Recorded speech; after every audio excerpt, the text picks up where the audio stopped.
អ្នកកុំផ្លាយសម្រាប់មានស្ងួនក៏បងសុខចិត្តទូមិនបានស្និទ្ធអ្នកដិតប្រលឹង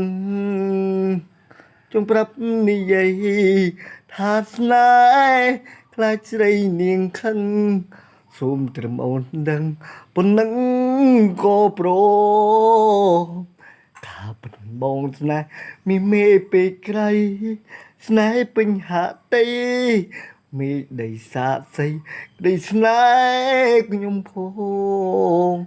តែសូមកុំអោយនាងដឹងក្រែងវាខុសឆ្គងព្រោះចិត្តស្រីពងមិនមែនខ្ញុំឡើយស្នេហ៍ស្នោមបេះដូងតូមនឹងក្តីស្នេហ៍ដែលខ្ញុំចូលចាញ់អ្នកខ្ញុំស្រឡាញ់ត្រូវគេនេបនិតមិនមែនចិត្តជាទេវតា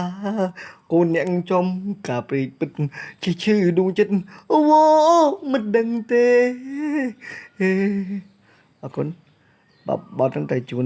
នារីទាំងអស់បាទថាខ្ញុំលួចស្រឡាញ់តែខ្ញុំមិនហ៊ាននិយាយទេតែកុំប្រាប់ឲ្យនាងដឹងខ្ញុំខ្លាចនាងដឹងហើយលែងនិយាយដល់ខ្ញុំត្រូវជិះចាប់